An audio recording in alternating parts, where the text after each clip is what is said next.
Surdeanu, and he's an associate professor with the UA Department of Computer Science. He received his PhD in computer science from Southern Methodist University in Dallas, Texas in 2001. And since then, he's been a researcher in both academia here at the University of Arizona and also at Stanford University. And he's worked in industry at Yahoo Research and at a couple of startups as well. He works on systems that process and extract meaning from natural language texts, which include question answering, information extraction, and semantic role labeling, and other computational linguistics problems. If it sounds complicated, he will totally explain this, I promise. And interesting personal facts, this one made me chuckle. He is from the actual literal Transylvania, which explains, according to him, why he is vitamin D deficient. So, with that in mind tonight, Dr. Surdeanu is going to discuss his research that aims to prevent and cure diseases in vulnerable populations. And in particular, we're talking about type 2 diabetes and cancer, using knowledge that's extracted from the internet, from Twitter, and from a database called PubMed, where a lot of papers on cancer and other diseases are published. So without further ado, make sure you put your hands together. This is Dr. Mihai Surdeanu from the University of Arizona Department of Computer Science.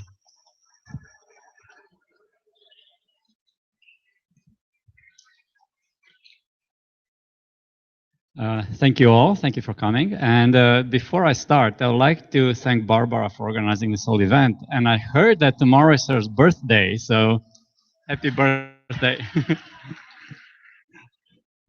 All right. So before I start, can you hear me okay? All right. I apologize for the accent. I can't do anything about that. All right. So I work in computer science, right? So this is where I stand, right, as a job. And within computer science, I work on artificial intelligence, which is the field of computer science where we aim to teach machines to be intelligent, to understand their environment, and to react to it. For example, the joke Barbara told a few minutes ago that I am vitamin D deficient because I'm from Transylvania. You got it, right? But you got it because, you know, Transylvania implies vampires, vampires implies avoiding the sun implies vitamin D deficiency. The machine cannot make these links, right? You make it because you have an amazing machine in your head, but the machine doesn't. So that's what we're trying to do with artificial intelligence. And in particular, I focus on natural language processing, where we try to focus on teaching machines to understand text, right? Unfortunately, when I mention artificial intelligence, many people make this type of connections due to our amazing news organizations in Hollywood, right? That's false. That's unlikely to happen. But you are already using artificial intelligence or AI in your daily life. In case you don't know, let me give you a quick tour. You wake up listening to music, right? You use Pandora or Spotify or something like that. That uses artificial intelligence to find the songs you like. You have a thermostat, or perhaps you should get it if you don't have it, that's automatically learning your preferences in terms of temperature. When you drive somewhere, an algorithm predicts where the traffic is and how late it's going to be for you to get to a certain destination. When you get to work, you use data visualization. There's going to be a talk, I think, in spring on this to help you understand data. That's another computer algorithm. If you have customers in, let's say, China, is it on? Okay. If you have, say, customers in China, you use Google Translate to translate your documents from English to Chinese. You use spell checking, which is another natural language processing algorithm. And if you plan to travel to China, you use Bing, which uses machine learning to estimate the prices of plane tickets. You're done with work, you go shopping, and it turns out that the products in the supermarket are arranged by an algorithm that's trying to get you to come back to the store and buy more.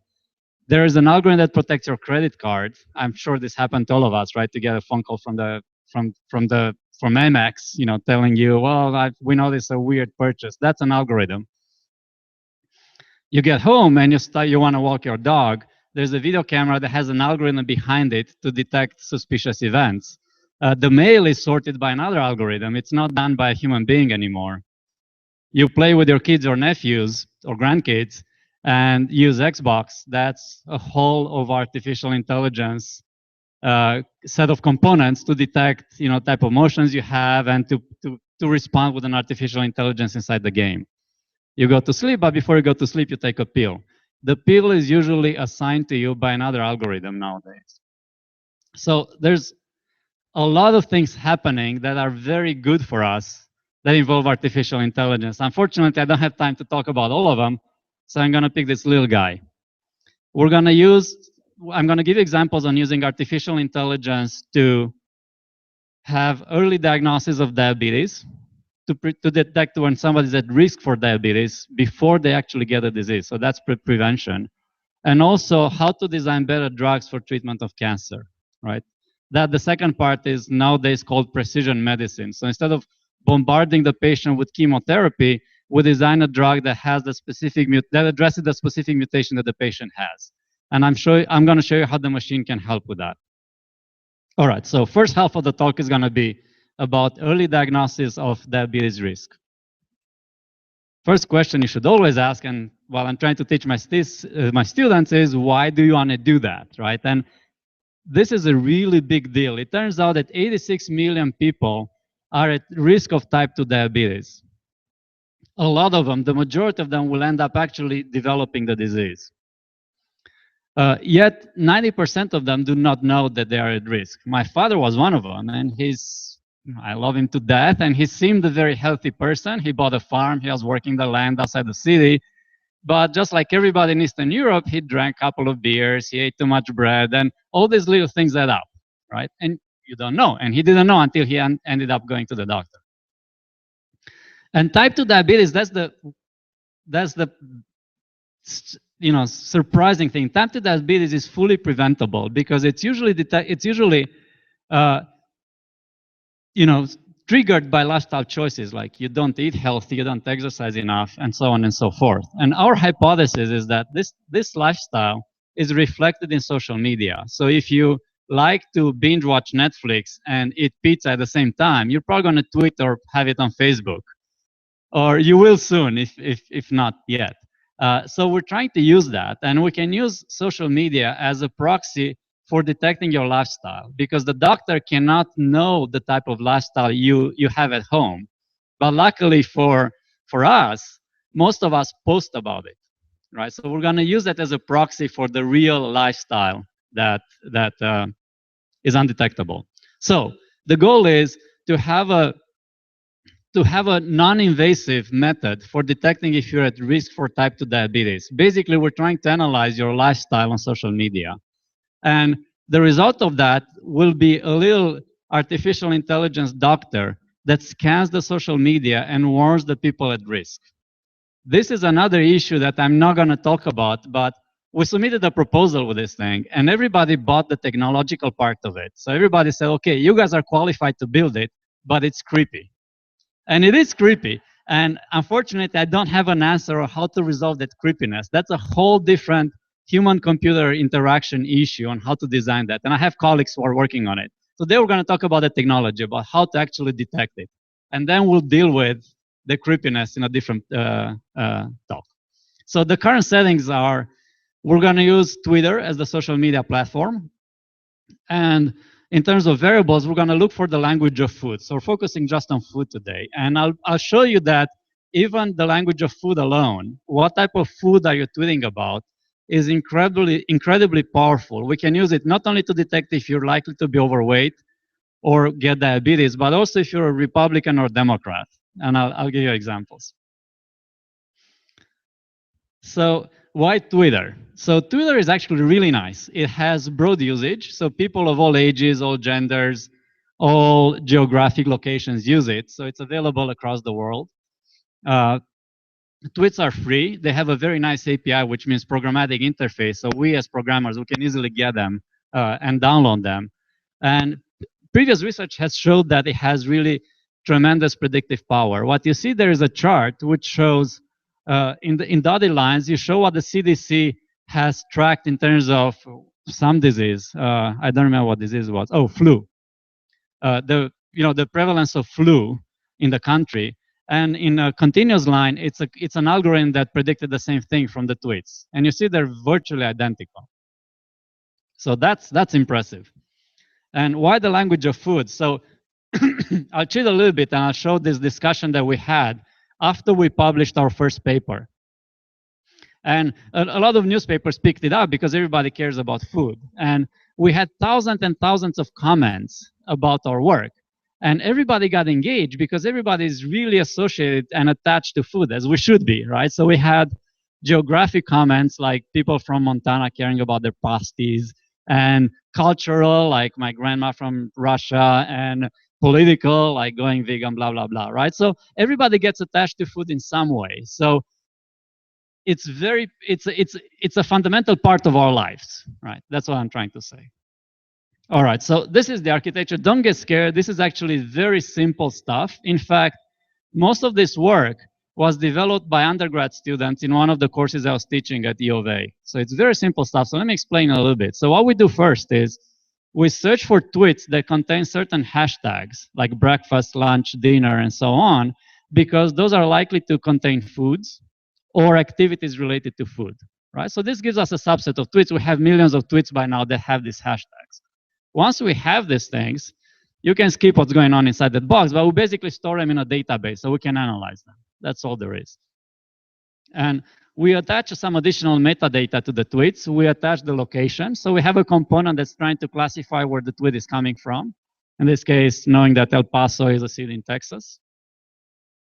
And we also have another machine learning component, another AI component, which is understanding what topics are you talking about. And I'll give examples. So topics are clusters of words that talk about the same things. And in terms of food, it turns out that they naturally cluster into being diets. So we have a topic that's the Japanese diet, or a topic that's American diet, or a topic that talks about coffee. So it's clusters of words, basically.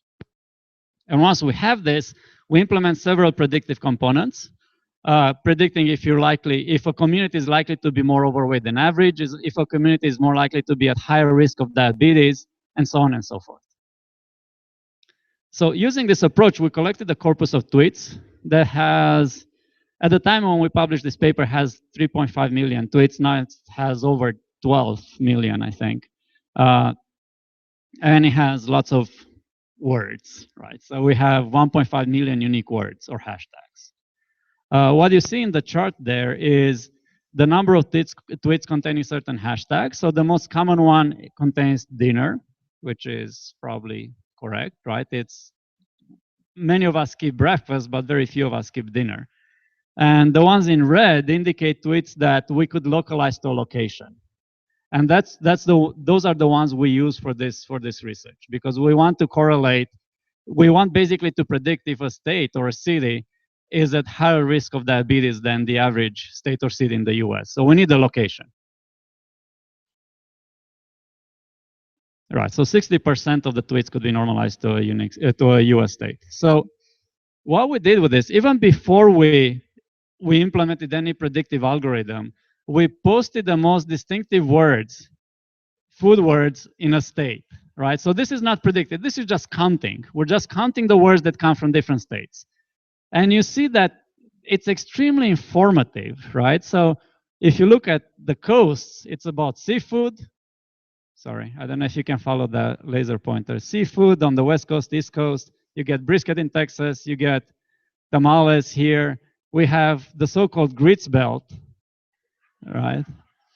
And so on and so forth. We get the hipsters in Colorado with vinegar. It turns out that the second most relevant word in Colorado was olive oil, and so on. So you immediately get a lot of cultural diversity in the US, right? Just from the food words alone, without any predictions, we're just counting. So this was very exciting. The moment we saw this, we realized we're onto something. There's a lot of signal in the language of food. So using this data, we're gonna predict, we predicted 4 things, but I'm gonna focus on 3 here. We're gonna predict diabetes risk. Is a state, so we're focusing on states for now. Is a state more likely to be at risk than the average state? Same thing for being overweight or not. And if a state is more likely to be Republican or Democrat, meaning in terms of how do they commonly vote? Just from the language of food.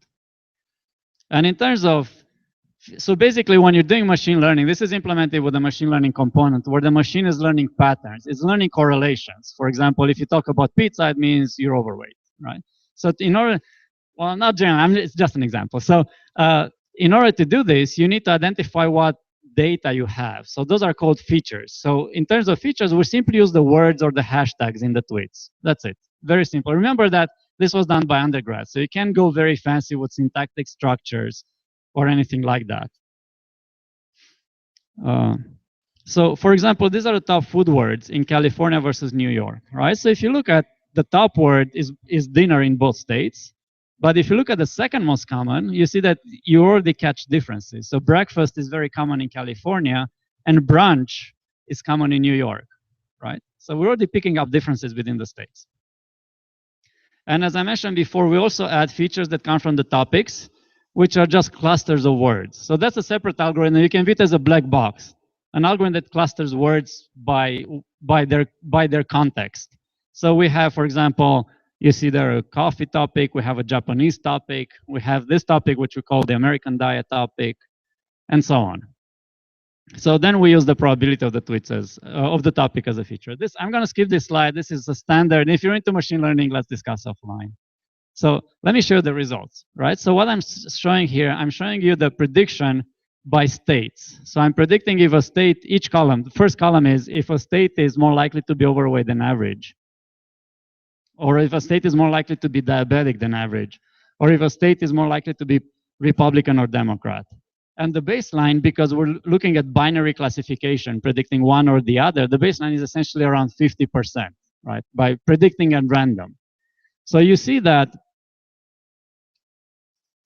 and the last column is the average of all the tasks, right? You see that if we use all the words in the topics, we get on average about 70% accuracy, which is much better than random. So the machine is learning things just from the words and the topics, right? Which was very exciting. Even more exciting is that if we use just the food words, this is a dictionary that a student built by looking at restaurant menus. So this is a dictionary, a very simple dictionary of 800 words.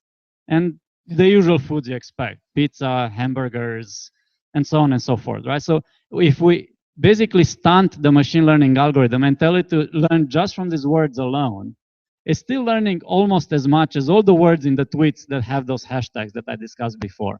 So that's exciting to me. That says that there's a lot of signal in the language of food. You can actually predict a lot just from the 800 food words. We are best at predicting who's overweight, and that indicates it's a simpler task, right? So food food correlates very highly with the fact that you're overweight or not. That's not surprising.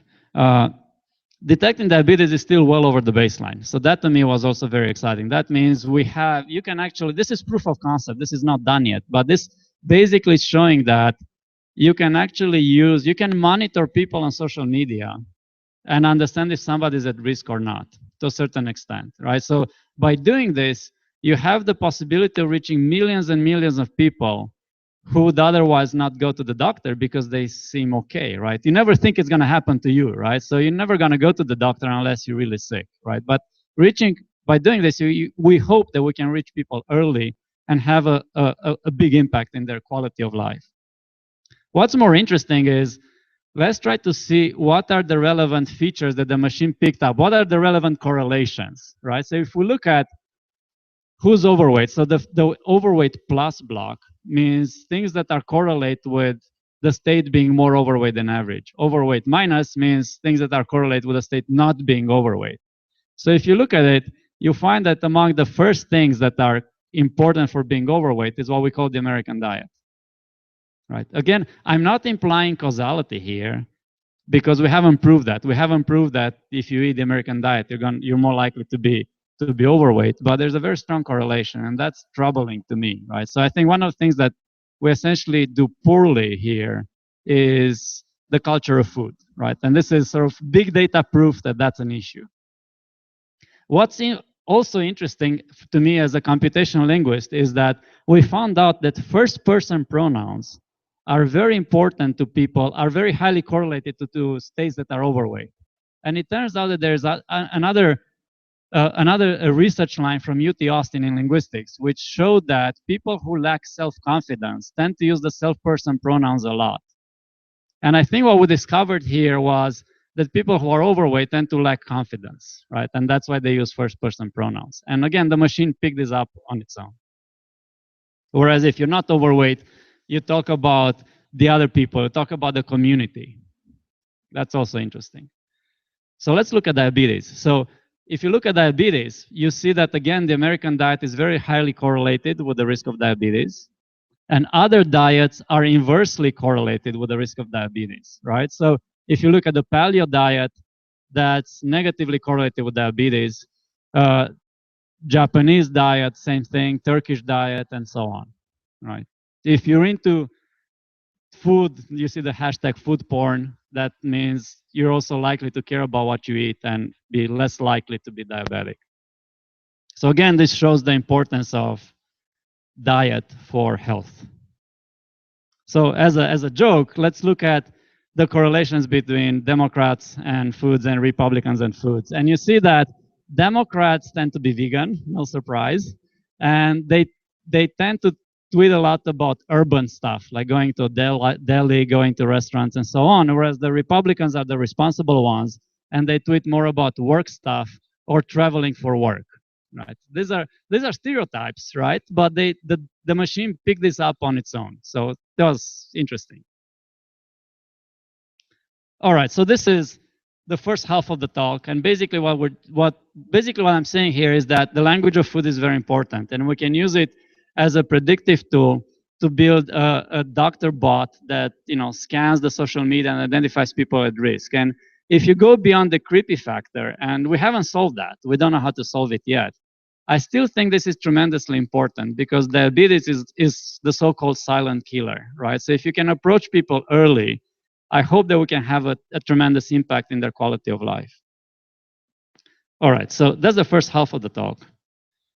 So the second part is using AI to design better drugs for cancer treatment. So here's a figure that's interesting. So most of the biomedical papers are indexed by this search engine called PubMed, which is managed by the government. And it's basically a database of biomedical papers, right? And what you see here is the number of papers indexed per year. This is not cumulative. Each year is independent. So if you look at, this was done in April 2016, that's why 2016 is short. But if you look at the last years, you see that we now get more than 1 million biomedical papers per year. So how are you supposed to design a cancer drug when there are 1 million papers published per year? Clearly, no human being can read 1 million papers per year, right? In fact, I was in a different project I'm funded by the Bill and Melinda Foundation. Bill and Melinda Gates Foundation.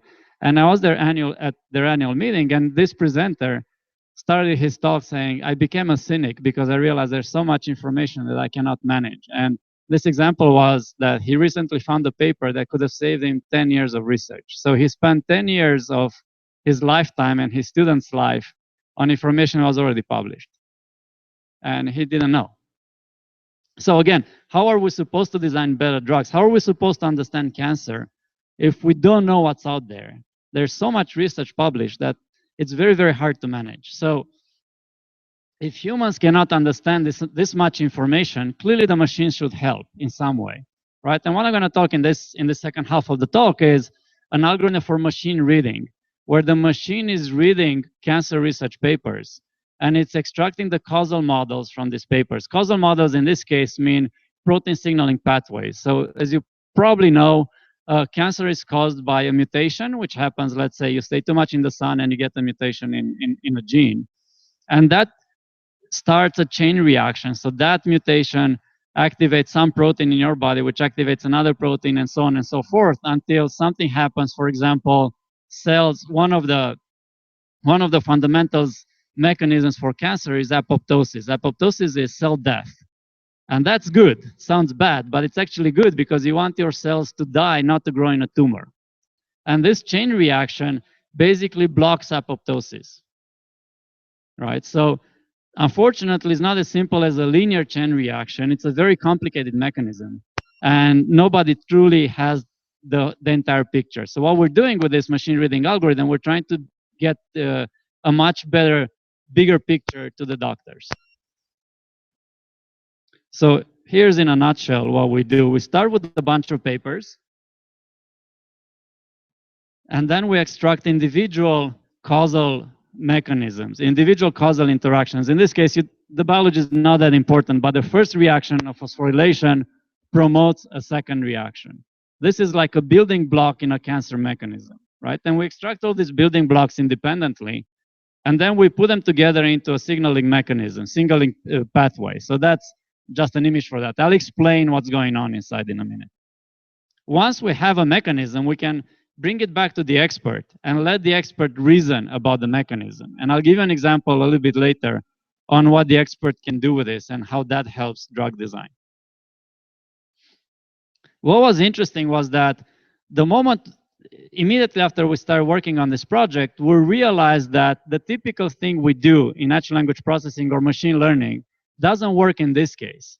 And the typical thing that we do is we build a statistical model which assigns probabilities, like we saw in the previous example with diabetes. We assign probabilities to things. And that's nice, and it usually works well. The problem is, if you take this model, which you can view as a bag of probabilities, and you give it to a biologist, imagine I give you, I say my model is 100 probabilities attached to these things. It doesn't matter what they are. You're not going to understand it. I barely understand it, and I built it. So what we realized that machine learning algorithms are essentially black boxes to people who are not computer scientists. So this doesn't work because nobody understands what you do. And when you work with biologists, it's very important that they understand what's happening so they can give you feedback so you can improve your system, and they understand what's going on so they can actually use it. So what we ended up doing was we ended up designing a whole new programming language and a whole new system where you can actually write grammars on how to read papers very quickly. And this system is, I'll give you an example, it's very expressive, it's very powerful, and it's very fast. In fact, we can now read a paper on average in about 5 seconds.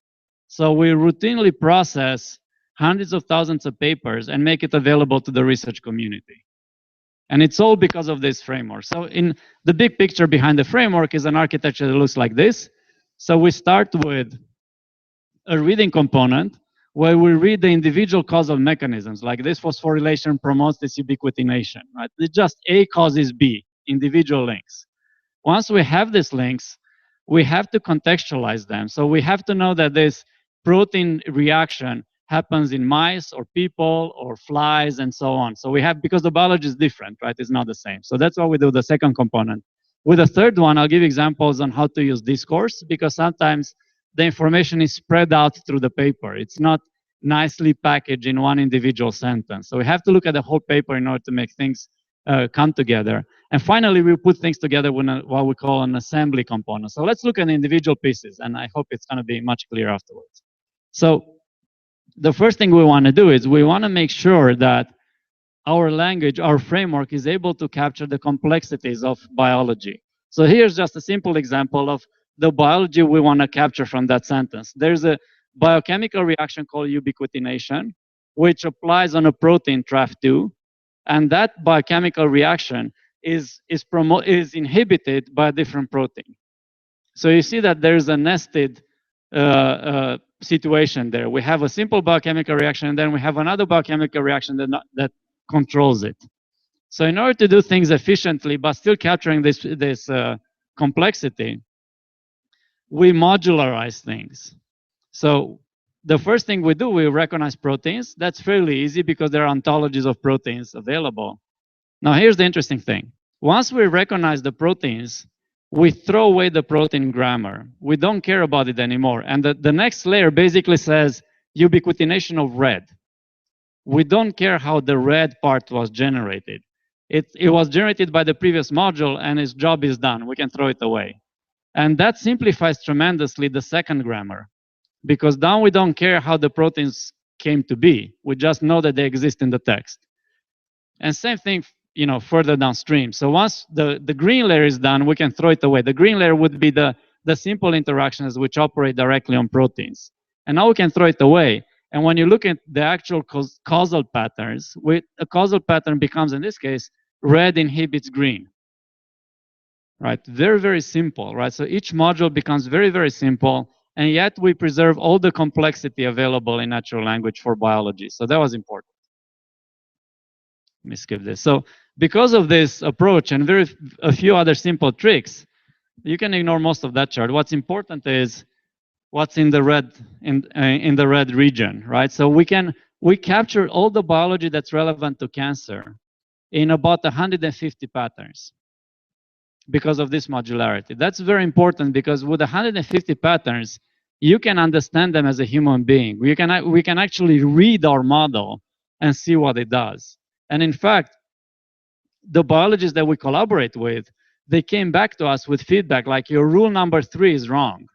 And that's tremendous. And it probably doesn't sound much to you, but to us it's tremendous because I have no idea what I'm doing. I'm not a biologist, right? So the only way to make sure that what I'm doing is correct is to get feedback from biologists. And this is the way we made it happen. All right, so let's talk about discourse a little bit.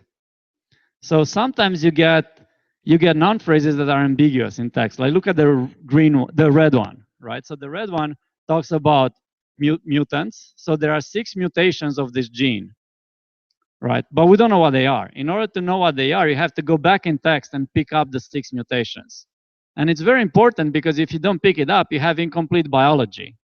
There's no signal there, right? You have to pick up the correct biology. That's called coreference resolution. When you have an entity and you look for the missing information back in the text. And because we did that, we managed to pick up 6 mutations, and there are 2 sites there, sites on the proteins, places where things happen in the protein here, which basically generates 12 interactions, just from a simple piece of text, if you look at the discourse. If you look at the text in red again, this binding, again, that's ambiguous, it doesn't mean much. So you have to go back in text to understand that this binding refers to that assembly between 2 proteins. Again, that's biology that needs to be captured. Here's something interesting here. When I started my PhD, one of the first things my advisor told me was, when you write a paper, never use conditionals. You're doing computer science. Either things happen or it didn't happen, and you know what happened. So you shouldn't use hedging, like you see here in red. And in biology, when we start to look at the papers, we realize there's a tremendous amount of hedging because biology is a lot messier than computer science. And it's messier because we don't understand it. It's very complex, right? So we're just messing with a protein or 2, and we hope that something happens. But unfortunately, there's a lot more going on. And because we don't have the full information, people hedge their results, right? When they claim something, they say, we hypothesize or we suggest, right? So and my colleagues at Stanford Research Institute, SRI, did an analysis where they looked at how the performance of the machine correlates with the amount of substantiation. You can view substantiation as the inverse of hedging. So the more hedging you have, the less substantiated the finding is. And what they found out was that the more substantiated the finding is, the more accurate the machine is as well. Right? So then it's important, if that's true, and it is true, then it's important for the machine to pick up the hedging statements because those are things that we're not very sure about, and you can filter them out. Right? So we have a component for that. Another component deals with contextualizing the extractions. So we extract species. It's very important to know that if you are reading a paper about humans or if you're reading a paper about mice, the biology is not exactly the same. We're also looking at cell types, organs. It turns out that the pathways are different if you're dealing with, liver cancer or brain cancer. They behave differently, and so on and so forth. Okay, now the last part in the system before we look at the results is assembly. So assembly is driven by causal precedence. So this is defined as if I have interaction A preceding interaction B, that only happens if the output of A is necessary for the execution of B. All right, so let me give an example. If you look at this text, it doesn't really matter if you understand the biology, but the 2 fundamental reactions are, there's a phosphorylation, which basically means that the phospho group is attached to a protein, and a binding, which means that 2 proteins are bound together. Knowing that, seeing the word when, you know that this precedes, the phosphorylation precedes the binding, right? That's the correct biology. Now, suppose for the sake of the argument that we're changing when to before, then the biology changes. So although we change only a single word in the text, and the individual reactions that we picked before are still the same, the biology is completely different, right? So we need to pick this up, and it gets a lot nastier. So this is how the text actually looks like. So in these examples, the blue interaction precedes the red one, and you see that it's actually not as simple as saying when or before, right? You have to do a complex modeling of the text to understand what precedes what. So we have a separate component for that, but I'll skip it, for the sake of time. So, okay, so now we have an end-to-end machine reading system. Now we can take a paper from PubMed and produce causal models that the scientists can understand. So how well does it work? So this was a project funded by DARPA, and DARPA forces you to evaluate your stuff a lot. So you end up spending a lot of time in evaluation. So this was one of them, where there were 4 consortia in the program, and we were in this one. And let me explain the chart a little bit. So the x-axis, the horizontal axis, is throughput. How many papers was your system able to read in a given amount of time, right? So it goes from 0 to 1,000. The vertical axis is precision. How many of the interactions you found were correct? So clearly, you want high precision and high throughput. And luckily for us, we were in the top right corner, exactly where you want to be, right? High precision and high throughput. What's more interesting here is that humans are around there. So it turns out that DARPA compared the output of the machines with the output produced by human domain experts. These are cancer biologists. And it turns out that the cancer biologists had the precision slightly, just a tiny bit lower than the machines. And that's because biology papers are very long and very tedious. So the humans get bored, and it's very easy to miss facts. Whereas the machine, at least it doesn't get bored, right? So overall, there's a longer discussion why humans perform worse, but overall, it's this, that papers are long and tedious and humans lose patience. So, and clearly throughput is much, much worse, right? So they could barely read a few papers, whereas the machine easily read up to 1,000 papers. That's exciting. That means that machines can basically read the causal models in papers at the same accuracy as human beings, but at a throughput orders of magnitude larger, which is exactly what we want. So that's nice. That gives us some bragging rights when we talk about our work. But does it actually help us understand cancer better? Right, so let me give an example to prove that that's actually true. So this is a collaboration with a colleague from Oregon Health and Science Institute.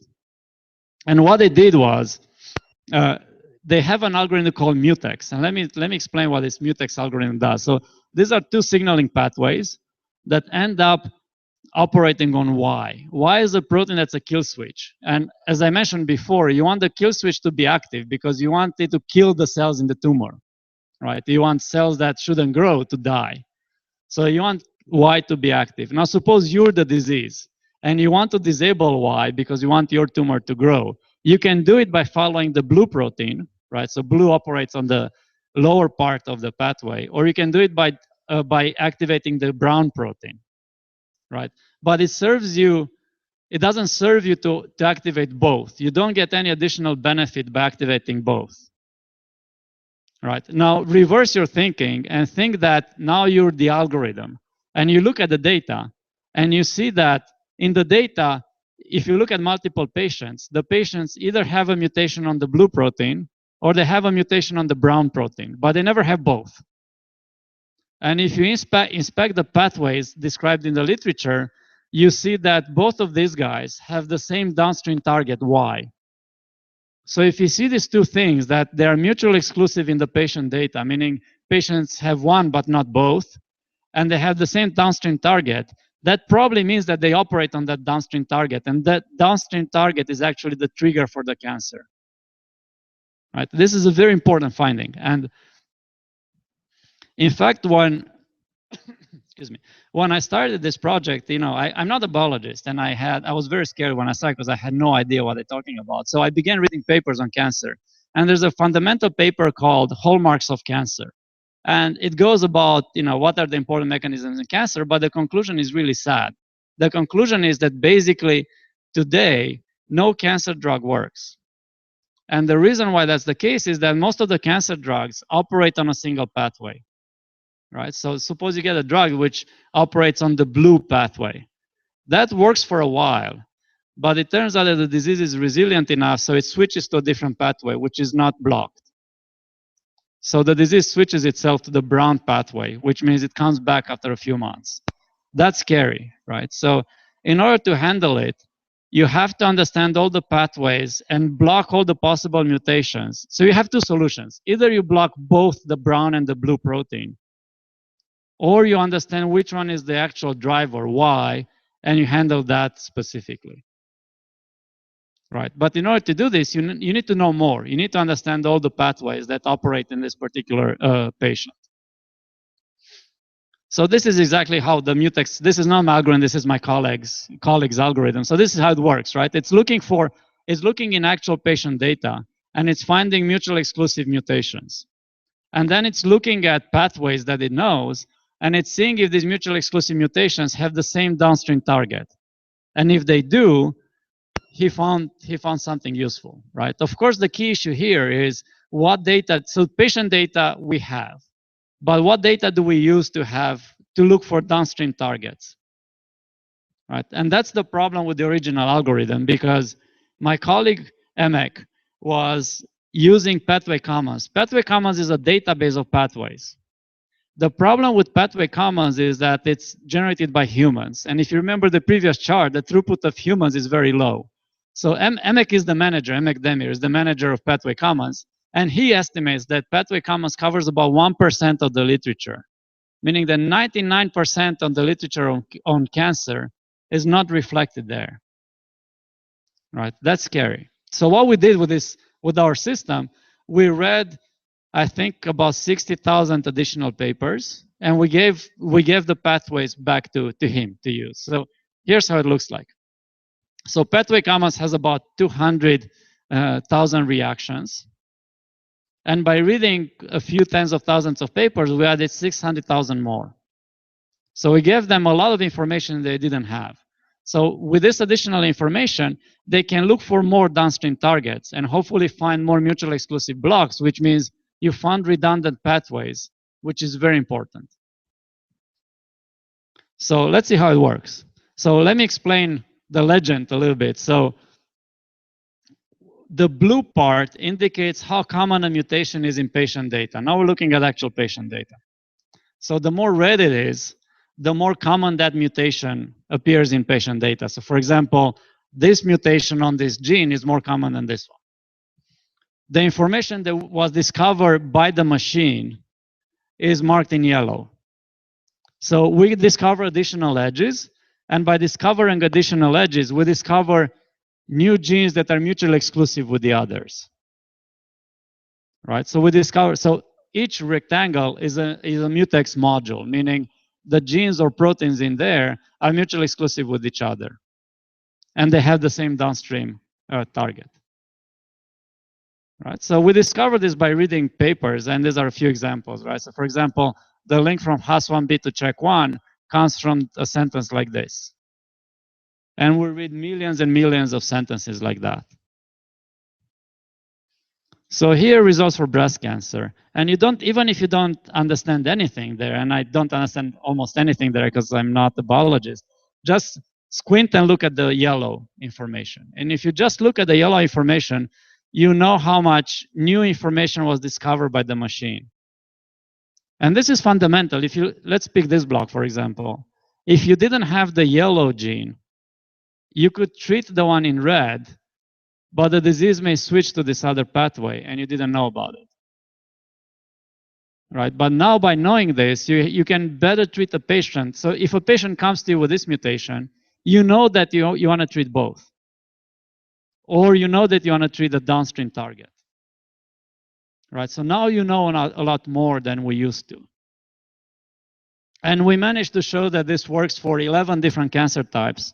This is glioblastoma, which is a cancer, which is a brain cancer. And the format is a little bit different, but again, the important information is the new mutually exclusive genes in yellow, right? This gives us redundant pathways that we didn't know before. This is another brain cancer, and this is lung cancer, right? A lot of new information that we didn't know was discovered by the machine. So what I'm showing here is that machine reading at essentially human performance is possible. That's very exciting to me as a computer scientist, but even more exciting is that it has a real impact on cancer research. And we have a lot of future work to do. We have to assemble things better. We like to pour things to other domains. So it turns out that this extraction of causal models, yes, it's very important for cancer, but it's very important for other things as well. For example, the project from the Gates Foundation focuses on understanding what impacts children's health. And children's health is actually much harder from a computer science point of view than cancer, because in cancer, you know that you're dealing with genes. With children's health, you deal with everything under the sun. It turns out that one fundamental thing that impacts the health of a child is the education of the mother. That's not biology, right? You have to look at socioeconomic factors and so on in addition of biology. So that's where we're going next with this. So this is the take-home message. So I hope that's true. And I'm stopping this one. Thank you.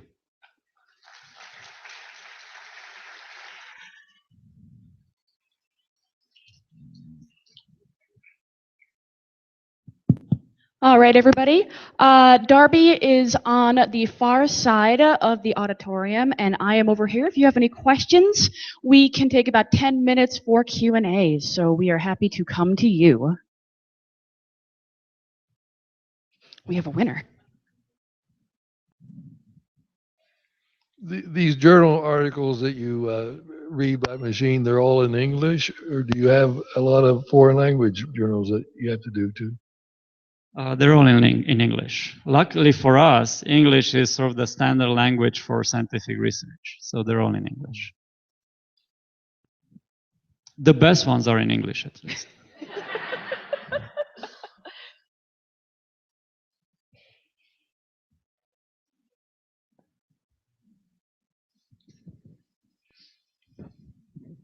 Do you have doctors that are approaching you now to help them solve their problems, knowing that you can read thousands of documents? Yes. For example, I had a conversation with somebody in a pharma company who manages a biodiscovery department. Biodiscovery departments are basically departments who are trying to understand this type of mechanisms and design clinical trials around them, right? And as you know, clinical trial takes a long time and it's really expensive. So the moment I sort of pitched this idea to him, said I would buy this product immediately because it saves us time and money in understanding what's the relevant clinical trial we should be designing. So yes, we've been approached by, and we are approaching other biomedical groups to collaborate on this.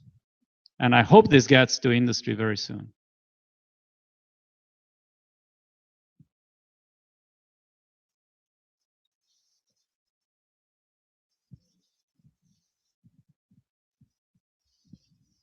By using tweets to make predictions about a variety of things relating to diabetes, are you confident that by using tweets you're getting a random sample of individuals so that you can make those predictions? Are you by any chance an NIH reviewer? No, I'm not. I'm not a scientist at all. This was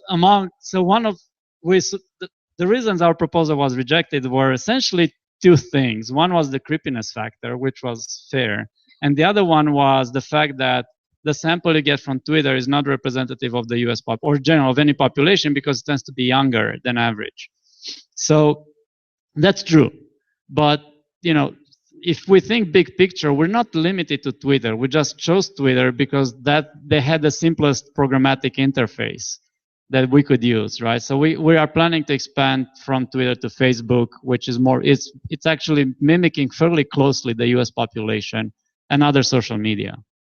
So for now, yes, that's a limitation.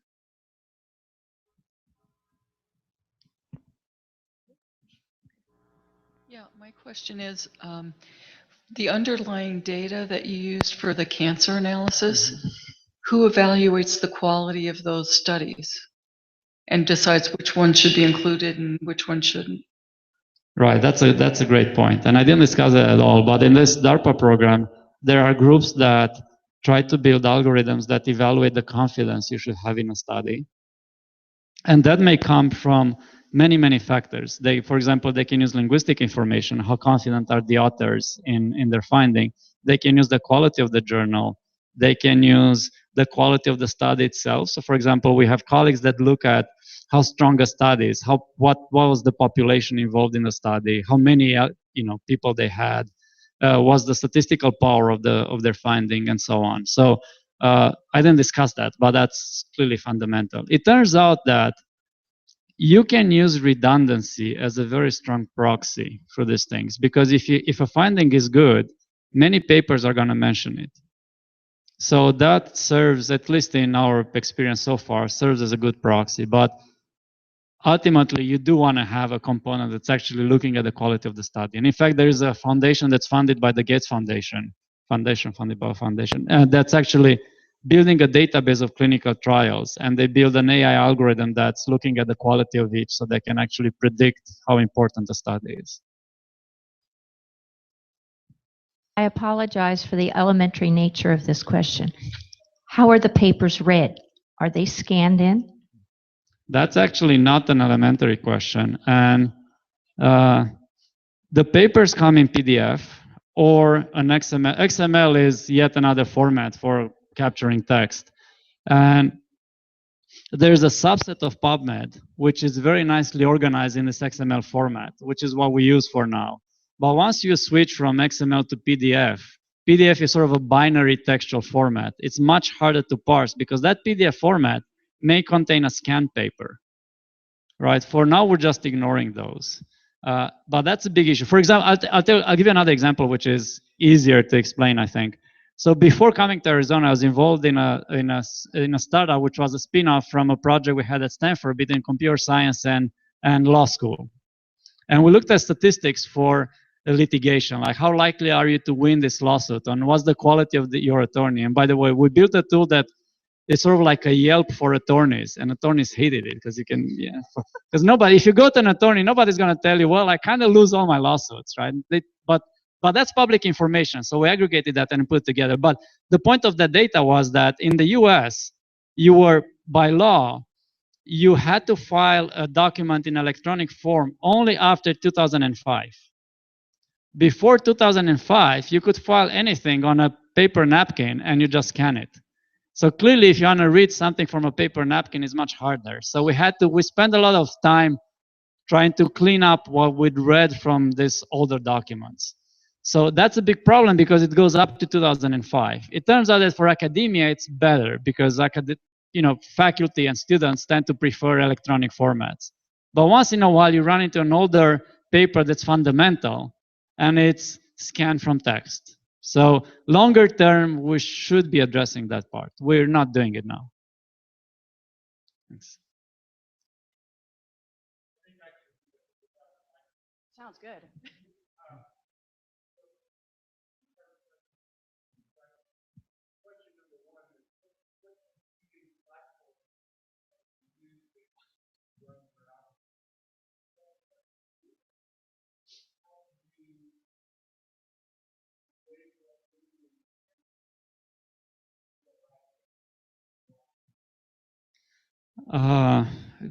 Good question. So the first one is easy. When I came here, they gave me some money, so it was sort of a nice gesture. They gave me some money for my first year postdoc and to buy some hardware. So I bought. This is not done on anything that's terribly expensive. I bought 3 computer servers, which have multiple processors in there. But it's a very small cluster. Overall, we have about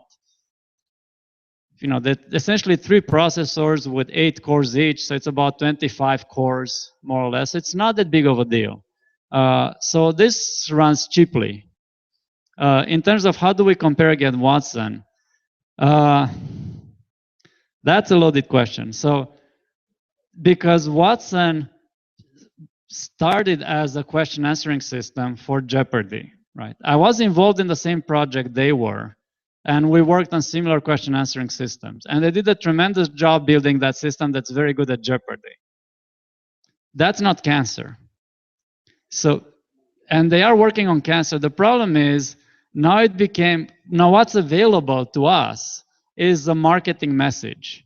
So they claim they use Watson for cancer, but would you use a Jeopardy system to treat cancer? So obviously not. So they're doing a lot of things that we don't know about. They're just reusing the same name for a very different system. So I don't know exactly what they're doing. Have you started to consider the writing styles of the different individuals? And I don't mean to pigeonhole different people, and what I'm getting at, you looked at suggest where people use it. Yeah. A Norwegian may say, I believe, where a German may say, I know. And by looking at the writing styles, you can understand what they're trying to get at.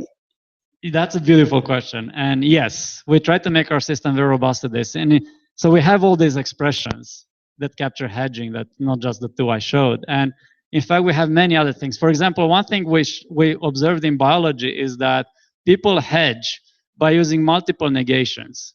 So say, the inhibition of this thing did not inhibit the other thing. So you can have chains of 3 negations just to soften a statement. So in the beginning, we ignored that, but now we actually have a component that's actually looking at how negations couple with each other, because in biology it's very common. And you're very right that it definitely varies. In fact, between cultures and languages. In fact, there's a very nice study from Stanford, from linguistics or psycholinguistics at Stanford, where they looked at how people report facts depending on their culture. So for example, I break a glass. In the US, you say, I broke the glass. In Spanish, in Spain, they would typically say, the glass got broken. So you avoid the responsibility of breaking the glass. So yes, it varies a lot, but we capture all these things. It turns out these are sort of standard syntactic variations that are possible to capture. All right, and I have one more question. How did you get into computer science? So I wish I had a strong message there, but I realized, so that's what actually, it is a good one, because that's what I tell my students who come to me and say, I don't really know what to do. And I didn't know what to do. I just ended up doing computer science because it happened to be the best college in my town. And I ended up doing natural language processing. I started on something else. I started on parallel processing. And I realized that these were the colleagues that were building the system similar to Watson at the time. And I realized how much fun they had, because the system was really dumb at the time. And it was giving very stupid answers back. But they're having lots of fun building the systems and playing with the system. And I switched for fun. But then I realized, hey, it happened to be a very good match for me, because I was always interested in languages and math. And by doing AI over text, you're actually doing both as a paid job. So that was beautiful in the end. And then slowly I realized that this actually can have an impact. And I hope I showed a little bit that, we're hopefully impacting lives, in the long term. But it took me, I think I was way over 30 when I realized it. One more round of applause for Dr. Surdeanu.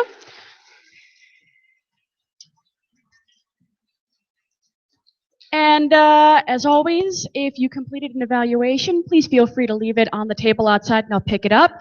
And make sure that you join us next month. Next month's talk will be by Dr. Larry Peterson, and it's called Software is Eating the World. And while I won't be there, I will be replaced temporarily by Nicole from the Borderlands Talks. We hope that you come back and we look forward to seeing you. So thank you so much for coming out tonight, and have an excellent evening. Thank you all.